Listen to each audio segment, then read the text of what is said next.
সুপ্রভাত বন্ধুরা, অনেক অনেক ভালোবাসা সবাইকে। আর আশা রাখছি যেখানে যে যেভাবে আছো সবাই ভালো আছো, আর আমিও ভালো আছি। তো প্রতিদিনের মতো আজও একটা ব্লগ নিয়ে চলে এসেছি তোমাদের সামনে।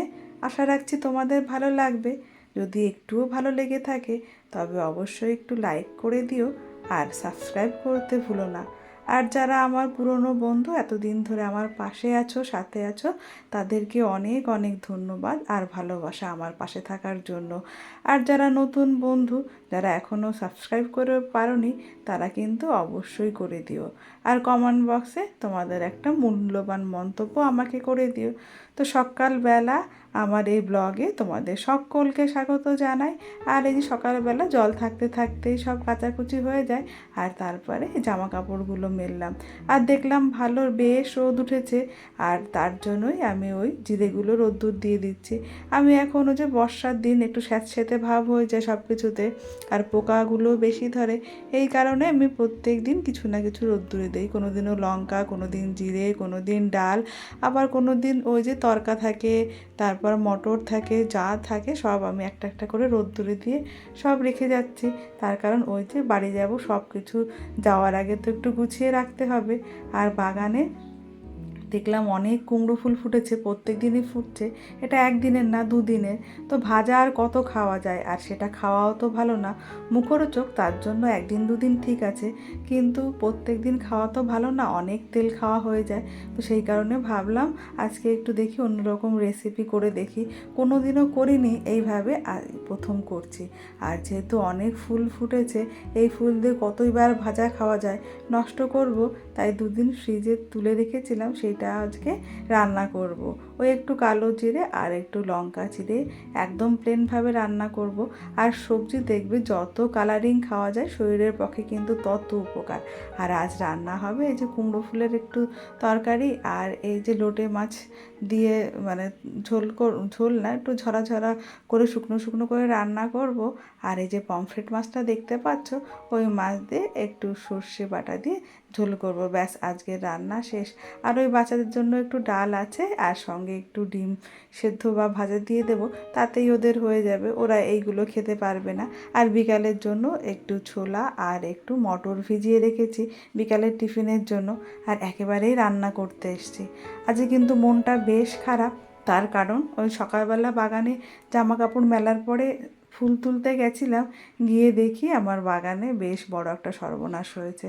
তো সেই কারণেই মনটা ভীষণ খারাপ। তো পরে তোমাদের দেখাচ্ছি কি হয়েছে বাগানে। তার আগে এই যে ফুলটা ভালো করে ধুয়ে নিয়েছি, তার কারণ ভেতরে না ফুল ফুটলেই দেখি প্রচুর পরিমাণে কালো কালো পিঁপড়ে। তো সেইগুলোতে ভালো করে জল একেবারে ছেড়ে দিয়ে তারপরে কিন্তু আমি ধুয়েছি। আর তারপরে ওই যে একটু কালো জিরে আর একটু লঙ্কা দিয়ে তার মধ্যে যে ফুলটা দিয়ে দিয়েছি, আর একটুখানি জল, কারণ ফুলের থেকেই দেখলাম প্রচুর পরিমাণে জল বেরোয়। এর আগে রান্না তো করিনি, তো হালকা মানে একটুখানি জল দিয়েছি, হাফ কাপের থেকেও কম দিয়ে নাড়াচাড়া করে একটু ঢেকে দিয়েছি। আর যে লবণ, স্বাদ মতো হলুদ দিয়ে তারপরে নামিয়ে দিয়েছি। তো খেতে মোটামুটি হয়েছিল, খুব যে ভালো লেগেছিল তা না, আবার খুব যে খারাপ লেগেছিল সেটাও না। তো খাওয়া উপকার, সেটা সব থেকে বড় কথা। আর এরপরেই আমি রান্না তুলে দিলাম ওই পমফ্রেট মাছটা। তো হালকা করে ভেজে নিয়েছি, হালকা করে না ভাজলে, বেশি ভাজলে কিন্তু শক্ত হয়ে যাবে, খেতে ভালো লাগে না। পমফ্রেট মাছটা একটু নরম হয়, তো ওই জন্য একেবারেই হালকা করে এদিক ওদিক করে ভেজে নিয়েছি, ভেজে নিয়ে তুলে নিয়েছি। আর ওই যে সর্ষের মধ্যে একটুখানি পোস্ত দিয়ে দিয়েছি, আর একটু কাঁচা লঙ্কা আর নুন হলুদ দিয়ে হালকা একটু গরম জল দিয়ে বাটলে সেটা নাকি তেতো হয় না, মার এটা টোটকা। তো সেই কারণে আমি হালকা একটুখানি গরম জল দিয়ে ওর মধ্যে লঙ্কা, লবণ, হলুদ দিয়ে ওই সর্ষে আর পোস্তটা বেটে রেখেছি। আর এই মাছগুলোকে ভেজে আমি তুলে নিচ্ছি।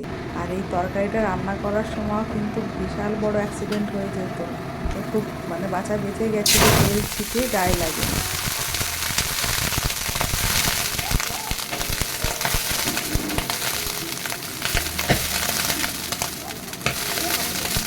কড়াইটা বেশি গরম হয়ে গেছিলো, তেলটাও বেশি গরম হয়ে গেছিলো, আর জলটা দিয়েছি আমি অল্প পরিমাণ। সেই কারণেই বেশি তেতে যাওয়ার কারণেই ওরকম বোম ব্লাস্টের মতো আওয়াজ হচ্ছিলো। অতটা ভালো এখানে বোঝা যাচ্ছে না, কিন্তু আমার ভাগ্য ভালো যে আমার নাকে মুখে চোখে মুখে এসে লঙ্কা বা তেলটা লাগেনি। আর আমি সবসময় না ফোড়ন দেওয়ার সময় একটু দূর থেকেই চেষ্টা করি দিতে, তো কপাল ভালো যে জোর বাঁচা বেঁচে গেছি। তো যাই হোক, তারপরে ওই যে ফোড়ন দিয়ে দিলাম একটুখানি কালো জিরে। শুকনো লঙ্কাটা কিন্তু দিতে হয় না, আমি দিয়েছি তার কারণ আমার ঘরে লঙ্কা একেবারেই ছিল না, কম ছিল, 3-4টে ছিল, তো দেখলাম ঝাল হবে না ওতে, সেই কারণে 2টো শুকনো লঙ্কা দিয়েছি। আর ওই যে সব 5 মিনিট জাল করে তার মধ্যে আবার ঢাকনাটা খুলে যে মশলাটা বেটে রেখেছিলাম পোস্ত আর সর্ষেটা, তো সেটা ওর মধ্যে দিয়ে আবার কিছুক্ষণ ধরে ফুটালাম। ফুটাতে ফুটাতে ওই যে ঝোলটা গাঢ় হয়ে এসছে, দেখেই বোঝা যাচ্ছে যে হয়ে গেছে। আর টেস্ট করে নিলাম, লবণ ঝাল সব ঠিক আছে। আর ওপর থেকে একটু সর্ষের তেল ছড়িয়ে দিয়ে নামিয়ে দিলাম। খেতে কিন্তু বেশ টেস্টি হয়েছিল। আর তারপরেই ওই লোটে মাছটা রান্না করব। আর গোছানো থাকলে দেখবে ঝটপট রান্না হয়ে যায়। আর একটু ঘুম থেকে সকাল সকাল উঠলে কিন্তু আমি গুছিয়েই রান্না করি।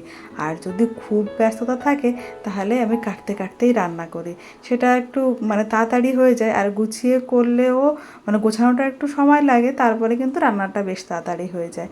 তো ওই যে তেলে আমি পমফ্রেট মাছটা ভেজে নিয়েছিলাম, ওই তেলের মধ্যেই ওই একটু পেঁয়াজ কুচি দিয়ে দিলাম, আর সঙ্গে টমেটো, তারপরে জিরে, আদা, রসুন বাটা, যেমন ওই মাংসের করার সময় যেমন মশলাটা কষানো হয় একদম ওরমভাবেই কষিয়ে নিলাম। তবে অতটা কষানো না হলেও হয়, তার কারণ ওই যে লোটে মাছটা ঝুরঝুরে শুকনো হবে, তো ওর সঙ্গেও আস্তে আস্তে কষে যায়।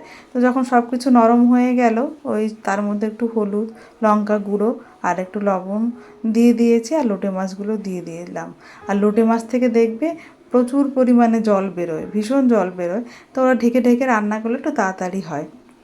তারপরে ভালো করে নেড়ে চেড়ে আমি ঢেকে দিয়েছি। আর ও যে আমার চাল ধোয়া হয়ে গেছে, আর রান্নাটা তো প্রায় হয়েই গেছে। তো সব কিছু বসিয়ে দিয়ে আমি এই যে তোমার স্নান করতে যাব। আর ওই যে বললাম না সকালবেলা বাগানে গেছিলাম, তো দেখি বাগানে চোর ঢুকেছে। তো কেমন চোর সেটা তো বুঝতে পারলাম না, দেখে তোমরা দেখো বুঝতে পারো কি না পারো, তোমাদের এখন দেখাবো। আর এই যে দেখো ভাতটাও বসিয়ে দিয়েছি, আর বাথরুমে আমি স্নান করতে গেছিলাম। আর এই ভিডিওটা সকালেই করা ছিল। তো এই দেখো আমি যে ফুল তুলতে গেছি, তো যাওয়ার পথেই দেখলাম আমার গাছগুলো কুমড়ো গাছগুলো ওলটপালট হয়ে রয়েছে, শেকড় শুদ্ধ তোলা প্রায় বেশিরভাগ জায়গাটা। তার কারণ ওরা তো মাটিতে বেয়ে বেয়ে যায় আর শেকড় ছড়াতে ছড়াতে যায়, গাছ ধরে টানাটানি করলে যেমন হয় ঠিক ওই রকমভাবে গাছটা রয়েছে। তো দেখে তো আমার সন্দেহ হলো, কাছে গিয়ে দেখলাম যে হ্যাঁ, যে কুমড়োগুলো নেই, আর একটা কুমড়ো পুরো খেয়ে রেখেছে। আর এই যে দেখো তোমাদের সঙ্গে কথা বলতে বলতে আমার এই যে ফুল তোলা হয়ে গেছে, বেশ কিছুটা ফুল তুললাম, আজকে আর বেশি ফুল তুলিনি, রয়েছে গাছে। আর এই দেখো এই যে বাগানের এই যে বোটা শুদ্ধ যে কুমড়ো ছিল একটাও নেই। তো দেখছি এসে তো মনটা বেশ খারাপ। আর এই যে বাড়ি চলে যাব, দেখো গাছটারও অবস্থা একেবারেই ভালো না, টানাটানি করলে যেমন হয় এই যে খেয়ে রেখেছে। তো এত কষ্ট করে গাছ লাগানোর পর, যত্ন করার পর, ফল আসার পর যদি এরকমভাবে কেউ খেয়ে যায়, কিসে খেয়ে যায় বুঝতেও পারছি না। তো পুরো বাগানটা একবার ঘুরে এসেছি মোটামুটি করে, তো বুঝতে পারলাম না। ওর বাবাকে দেখানোর পর ওর বাবা আবিষ্কার করলো যে কোথা দিয়ে ঢুকেছে, কিন্তু কি ঢুকেছে সেটা ওর বাবাও বলতে পারলো না, আমিও বুঝতে পারলাম না। আর এই দেখো কুমড়োগুলোকে খেয়ে খেয়ে এই জঙ্গলের মধ্যে ফেলে রেখেছে।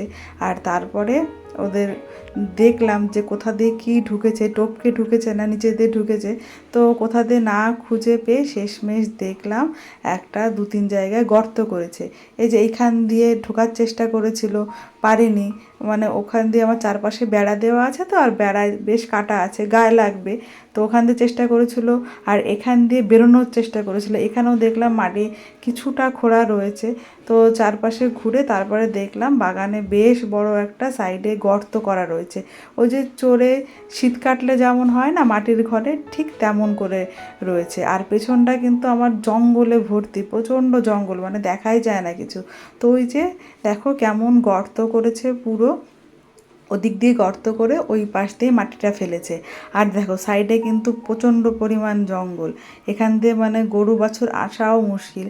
এখন জানি না কি এসেছে, তোমাদের যদি মনে হয় যে কি আসতে পারে তোমরা কিন্তু অবশ্যই কমেন্ট বক্সে জানিও। আর পেছনে কিন্তু ক্যাকটাসের বাগান পুরো, মানে আমার এই 3-4 হাত নামলেই পুরো কাটা ভর্তি ক্যাকটাস। তো তার মধ্যে দিয়ে কি করে কি আসলো বুঝে পারলাম না। তো যাই হোক, আমার কুমড়ো বাগানটার অবস্থা ভীষণ খারাপ।